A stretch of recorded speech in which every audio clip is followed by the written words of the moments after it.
Bismillahirrahmanirrahim. Perkenankan kami berbagi. Sunnah di hari Jumat. Hari Jumat adalah hari yang mulia di sisi Allah. Karena itu, selayaknya kaum muslimin juga memuliakannya. Untuk bisa memuliakan hari Jumat, kita harus memahami sunnah Nabi SAW terkait hari Jumat. Terdapat beberapa sunnah yang diajarkan Nabi SAW ketika hari Jumat. Di antaranya, yang pertama, memperbanyak sholawat kepada Nabi SAW.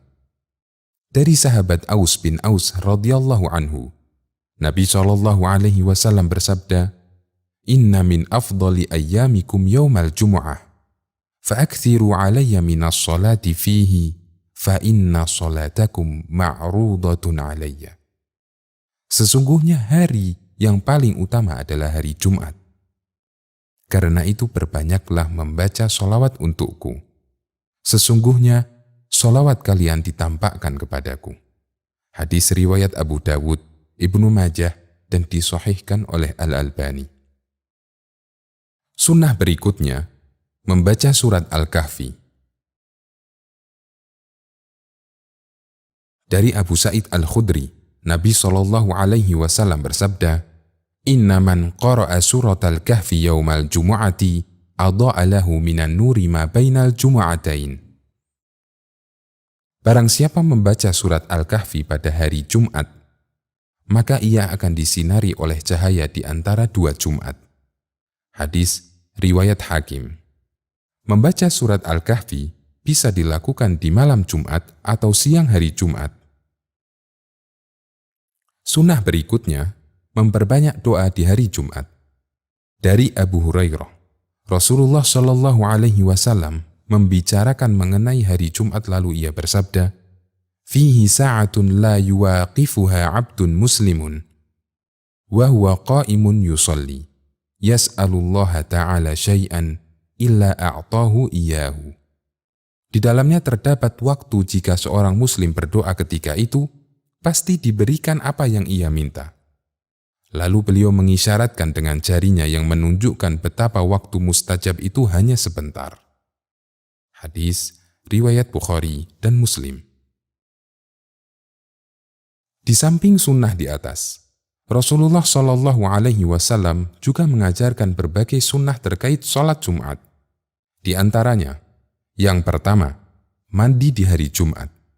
Sebagian ulama berpendapat mandi Jumat bagi orang yang hendak Jumatan, hukumnya wajib. Berdasarkan sabda Nabi SAW, "Idza jaa'a ahadukumul jumu'ata falyaghtasil." Apabila kalian menghadiri Jumatan, hendaknya dia mandi. Hadis riwayat Bukhari. Sunnah berikutnya, gosok gigi. Nabi SAW sangat memperhatikan kebersihan mulut ketika beribadah. Terlebih lagi ketika Jumatan. Beliau bersabda, "Al-ghuslu yawmal jumu'ati wajibun ala kulli muhtalimin, was-siwak." Mandi hari Jumat, hukumnya wajib bagi orang yang sudah baligh dan bersiwak. Hadis riwayat An-Nasa'i dan disahihkan oleh Al-Albani. Sunnah berikutnya, menggunakan minyak wangi. Nabi SAW menekankan hal ini melalui sabdanya, "Wa massa min tibin in kana indahu." Hendaknya memakai minyak wangi jika dia punya. Hadis riwayat Abu Dawud dan dihasankan oleh Al-Albani. Sunnah berikutnya, bersegera berangkat menuju masjid. Dianjurkan agar sepagi mungkin berangkat menuju masjid. Juga dianjurkan agar berjalan kaki dan tidak berkendaraan. Sesampainya di masjid, hendaknya mengambil posisi terdepan yang bisa dijangkau. Beliau bersabda, "Wa ghada ilal masjidi, thumma jalasa qariban minal imam." Dia berangkat pagi-pagi menuju masjid dan duduk di dekat imam. Hadis riwayat Ahmad. Hati-hati. Jangan sampai melangkai pundak dua orang yang duduk berdampingan atau melewati orang yang sholat, karena semua ini dilarang keras oleh Nabi Shallallahu Alaihi Wasallam.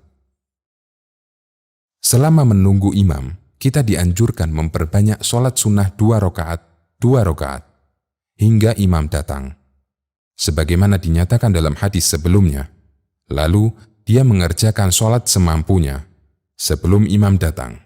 Hadis riwayat Bukhari.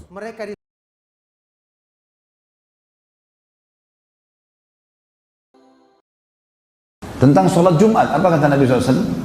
Siapa yang di hari Jumat mandi dengan mandi junub, artinya mandi dengan bersih, menggunakan baju terbaiknya, minyak wangi terbaiknya, menyisir rambutnya dengan rapi, kemudian pergi di awal waktu di hari Jumat, kemudian dia sholat yang Allah perintahkan, tahiyat masjid, kemudian dia dengarkan khatib, lalu dia sholat Jumat, kecuali dibersihkan dosa-dosanya yang lalu.